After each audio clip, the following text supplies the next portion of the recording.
Good evening, everybody. I hope you guys had a fabulous Friday, because I know it's Friday, because I'm actually off this weekend. And I hope you had a great day, and I hope you have a beautiful evening. It is drizzling here in Pennsylvania. Of course, when I have to go into the grocery store, because I swear to you, it always rains when I have to go to the grocery store. It never fails. I actually left my book at home that I wanted to review with you guys, but I'll get into that this weekend, and we'll start talking about those 10 pillars of radical self-love. But I did work today. It was a very productive day. I actually got out on time, which is a plus, and I'm headed home again. Like I said, I'm actually off the whole weekend, so tomorrow I'm picking up some Mother's Day flowers. That was a fundraiser for our school's music association. So I have some, they did a, hey Pauline, they did a Mother's Day hanging basket fundraiser. So I'm super excited about that, to get those to put around the house. My hubby did a great job cleaning up the front yard where we had taken down some trees last year, and he's built me a bench out of the pine trees that were cut down, and we planted a weeping cherry tree behind that. So some of the flowers I'm going to hang around that little area and make it look even cuter. We have a bunch of Rose of Sharons. They pop up, if anybody ever had Rose of Sharons, you plant one, you have 50,000. They pop up everywhere. So I'm going to transplant some of those as a row, kind of just for privacy, because that whole area did have, hey Margaret, that whole area did have arborvitaes, but some of them kind of died off too, so we had to take them out along with it.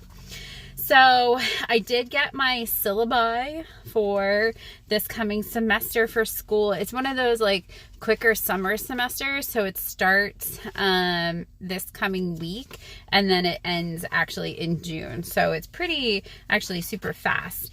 One thing I have to tell you, that if you're thinking about going back to school or you're in school, the one thing I wished that I knew, it probably wasn't around back in the day. I think maybe the only online book service when I was in my undergrad program back in 2000 was probably Amazon, when they delivered books. But now, Chegg, super awesome option if you were in school and you don't want to actually keep the books. You rent the books for the semester, and then you print out your shipping label and ship them back to them when you're done. And so it's so great. You print the shipping label out right from their website when you're ready to send it back. And if you want to, you have the option then to buy the book to keep the book. So there were some books over the years I've kept, my pathophysiology book, which obviously stays relatively relevant for a period of time. Most textbooks like that are updated every 10 years or so. So I did keep that. I kept my internal medicine book and stuff like that, because those are really, really great references. And then my syllabi, so I'm taking 2 classes a semester. For this semester, I am taking Genetic and Ethics in Advanced Practice. So that one has a few projects with it. And then you also have weekly discussion boards. So typically what I do is I go through my syllabi, so just giving some tips and tricks for someone who's been in school for their entire life. I take my syllabi, I print it out, I highlight the discussion boards and the projects when they're due, and I'll put little check boxes here, because typically you have to write a discussion board and respond 2 times within that week's period. So I always make little check boxes to check off my post, check off my responses, just to keep myself on task and make sure that that I do that. I think I'm really going to like this class, actually. It really seems kind of interesting. Genetics to me was always quite interesting. And there's a bunch of projects with it, which I like doing. And then I also have, where's my other, oh gosh, Genetics and genomics. That's the same class. That's 740. 702. Oh, sorry. This is epistemology. Which also seems like a kind of interesting class on the knowledge, I guess. It's like, it's about knowing the nature of knowledge and truth. So there's all this stuff on like analysis and synthesis and evaluations and deductive and inductive reasoning, and nursing theories kind of mixed in there. So I think the epistemology and the genetics classes both are going to be a lot of fun.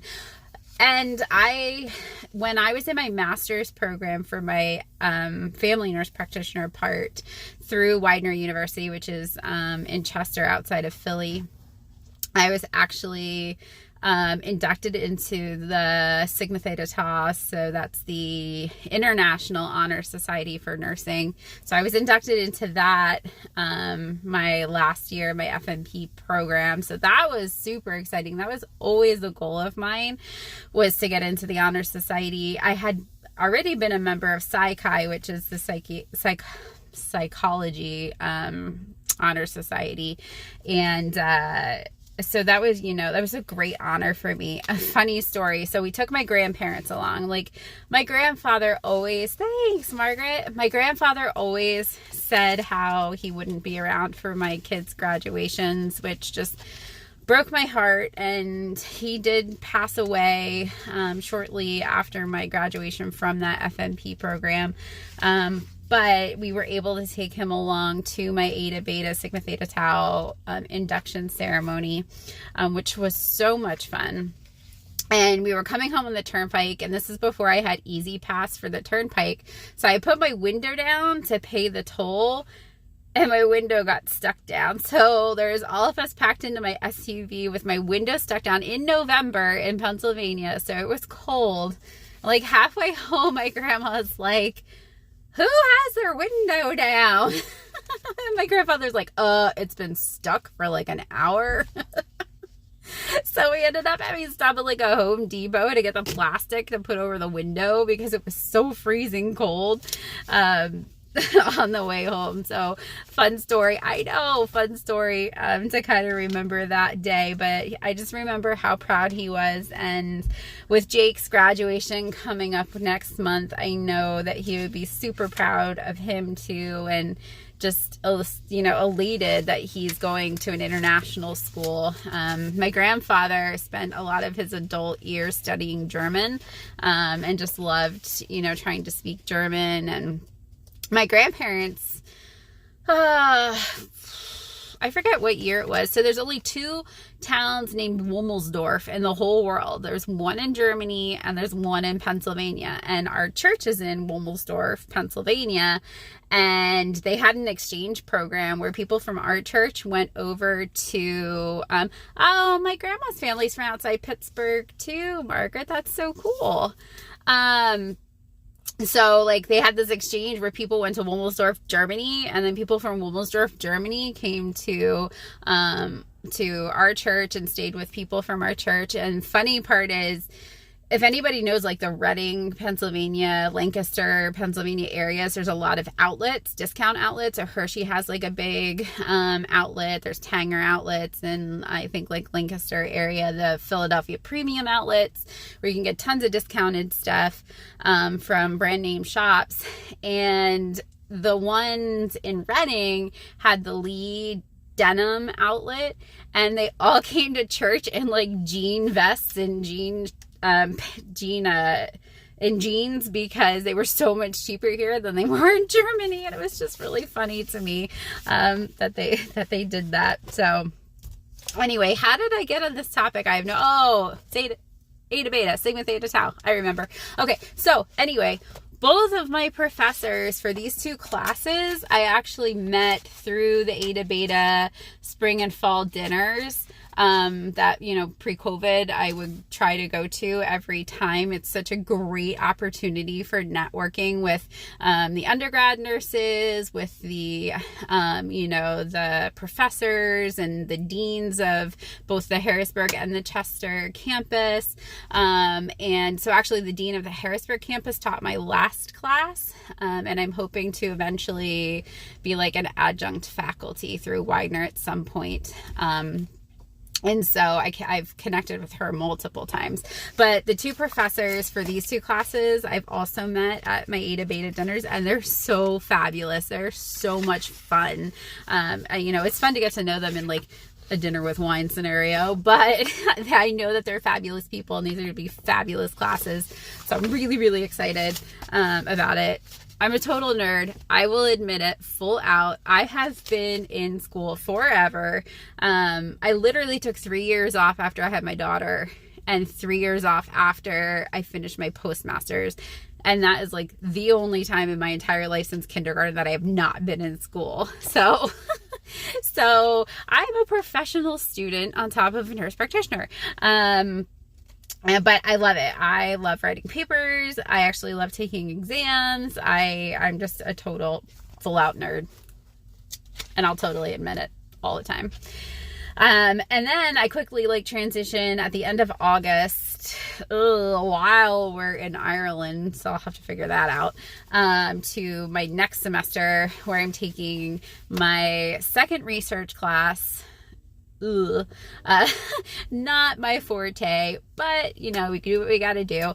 So my second research class, which will be a little bit more like my first research class, was a lot of learning the evidence-based practice systems and theories, and stuff like that. And this one's going to be more focused on actually doing research, how to conduct research, get the approvals, yada yada, and do the statistical analysis, which is I am so bad. I know, Dr. V, I know you said people will tell you you're bad at math, but I suck. I really, really suck at math. It is not my thing.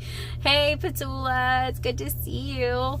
I literally I'm not very good at it. I can do some basic calculations, but statistics, oh my gosh. So the only way I got through statistics in college was, for my psych program, was by my dad's advice, was go to this campus and take it outside of your university. That way, if you get a C, which is passing, you transfer your letter grade and it doesn't affect your GPA at the school that you're actually getting your degree from.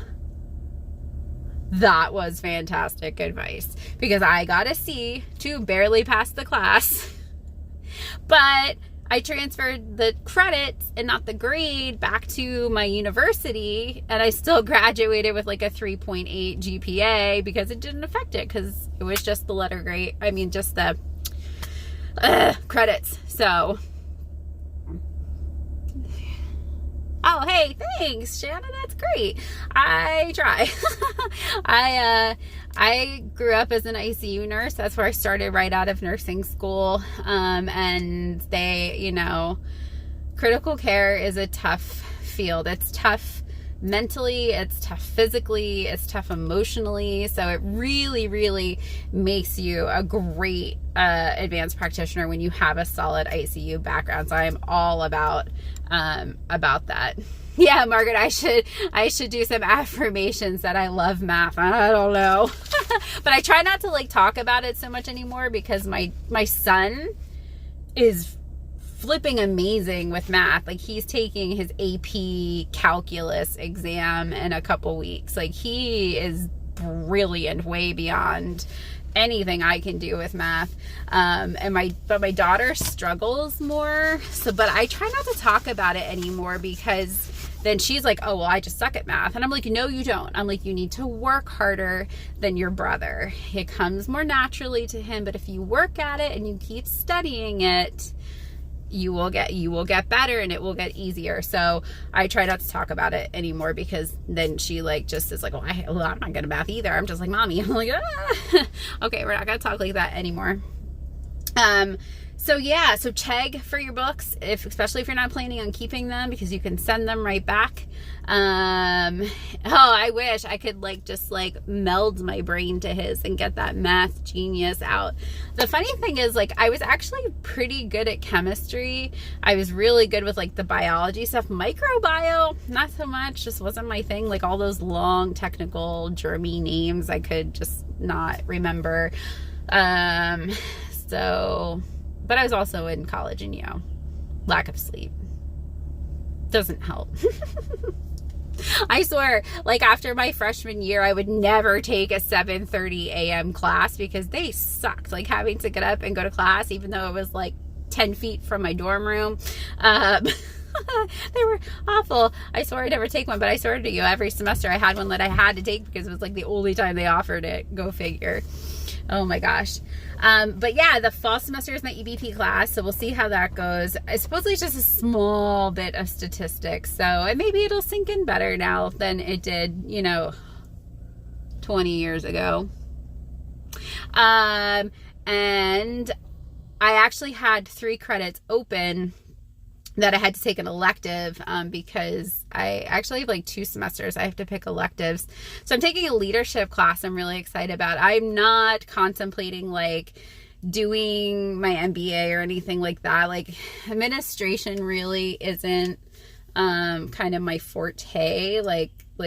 The type of administration where you have to do budgets and this, that, and the other thing. I love clinical practice. I love education. I love supporting the nurses. I love quality improvement, stuff like that. But I think the leadership class is going to be really fun. It's leadership in health systems and leadership of people. So I think that'll be really, really cool. Yeah, never a lab on a Friday. That's just my clinical rotations. When you're in nursing school for your diploma program or your bachelor's program, you do have to do clinical whenever they tell you have to do clinical. But the nice thing about advanced practitioner programs is you kind of squeeze it in when you have time. So I didn't see, hey Tess, how are you?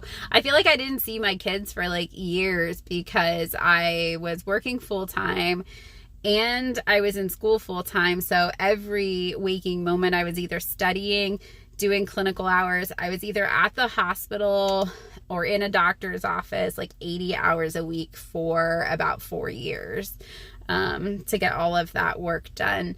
And the sweet thing is, Jake was I don't know, 12, 13, something like that. And I missed something of his, I don't know if it was a concert or what it was, and I felt horribly guilty. And I was apologizing to him, and he looked at me and he said, "Mommy, it's okay." Actually, he calls me mother. I don't know why. He's like, "Mother, it's okay." He's like, "You are teaching me how to work hard for what you love." Oh man, let me tell you, take my heart and just rip it out of my chest. Oh geez, rip it out of my chest. And oh gosh, it was so sweet. It was exactly what I needed. Now Cece is 7 years younger, so it was a lot harder on her. She was like, "Where are you going, Mommy? Why are you going there? Well, what do you have to go there? Well, can I go with you? Can I go with you, please, Mommy? Come, Mommy. So it was harder on her. But now that she's getting to be the same age kind of he was at that time, she really understands more about putting the hard work in now that she's especially she's playing sports. She plays soccer, she plays basketball, she goes to theater camp over the summer. She wants to try volleyball when she's old enough, and maybe field hockey. So she gets the fact now that as you get older, life gets busier, and you spend time away from your family to do the things you love. She's doing select chorus and jazz band and all of this fun stuff, which is just so much fun to watch her do, and kind of follow along in the footsteps. My whole family is very musical. my grandfather, which I think I've said before, like he played saxophone. My grandmother always kind of played around on the piano, writing songs and stuff, which she wrote a Christmas song this Christmas that was really cute. Or a poem. No, it wasn't a song, it was a poem. And we wrote it out. She wrote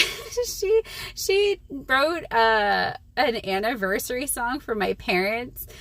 It was their 10th anniversary, so 1991, and she made me and my sister sing it in front of everybody. It was so embarrassing, but it was so funny. And I'll tell you, like, me and my sisters will still whip that song out every once in a while. It's hilarious.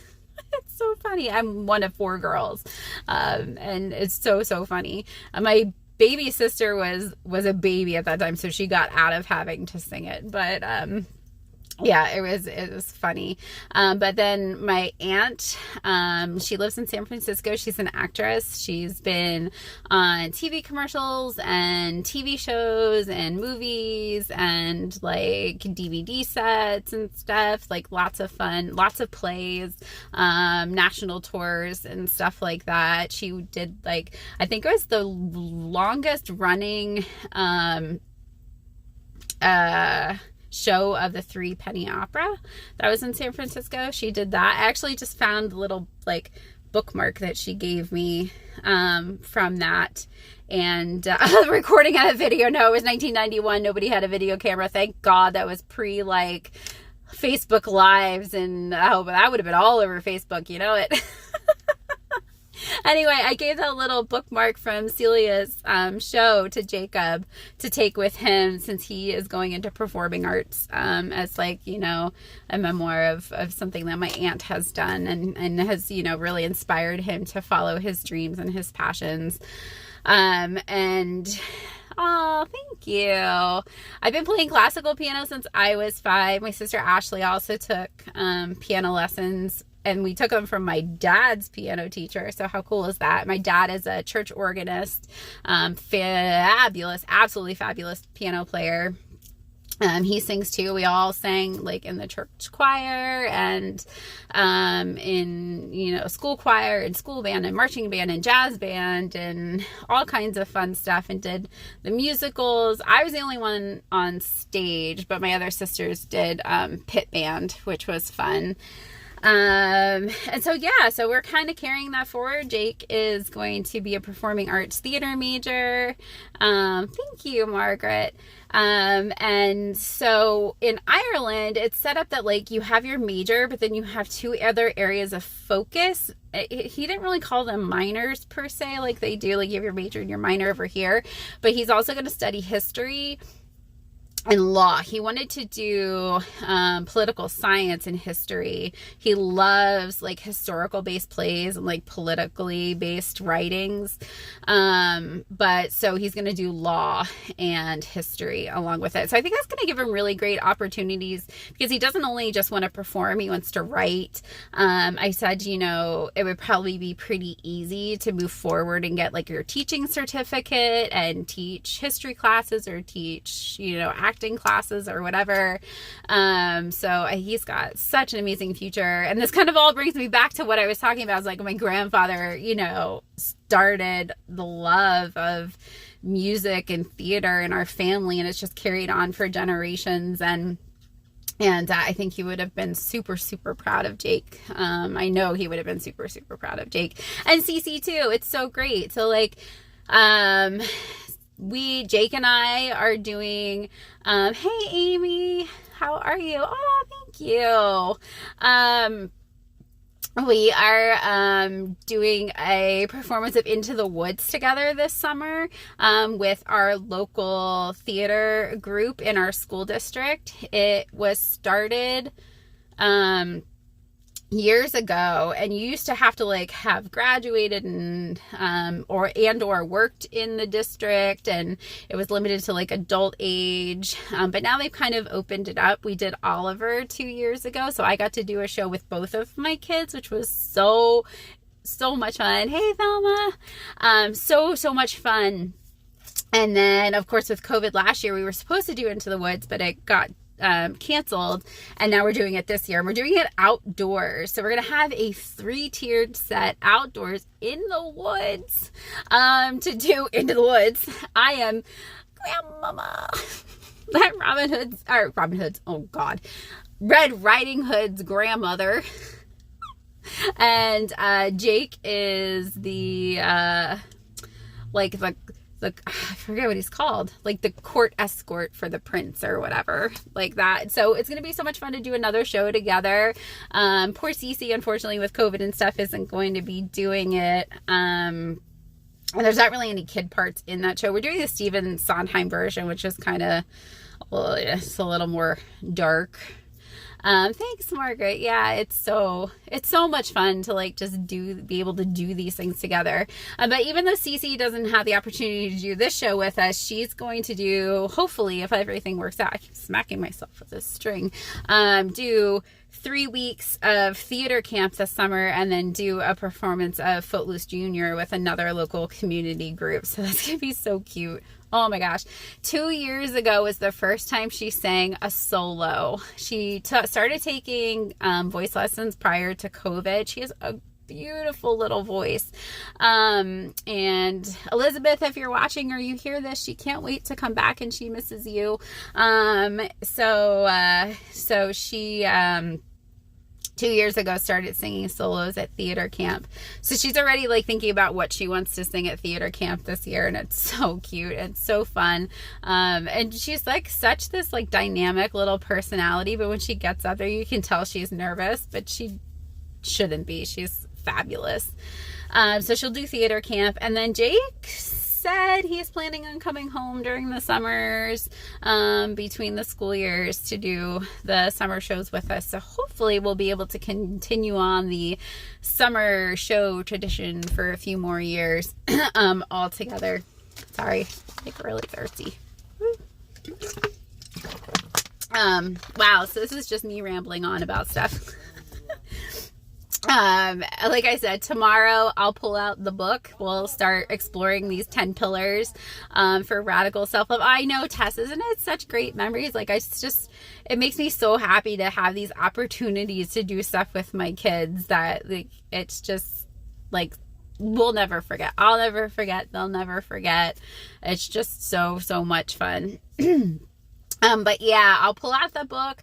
We'll start talking about the 10 pillars of radical self-love. We'll get through that book. And then we'll start talking about, the other book I'm reading, The Adventures of Diet Girl. Oh gosh, I forget what it's called. That's sad.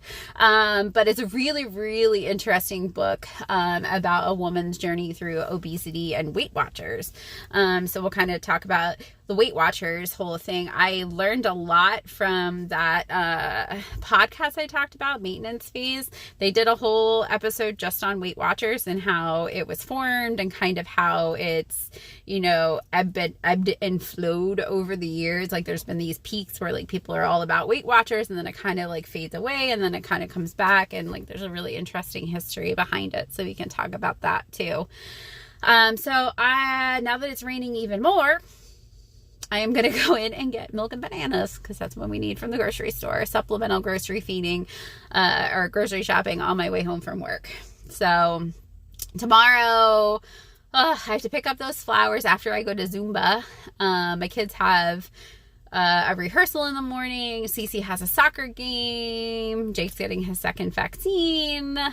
He has to go to work. I have to go to the farmer's market for my grandma. So at some point tomorrow, I'll go live and we will talk about the next few chapters of that book. So I hope you guys have a fabulous Friday night. Hey Diane, great. Oh, it's good to see you too. So we'll get talking about that book. I swear I will remember to bring it with me wherever it is I end up doing my live. And we will start talking about the search for radical self-love. All right. Have a fabulous Friday. Love you guys. Bye.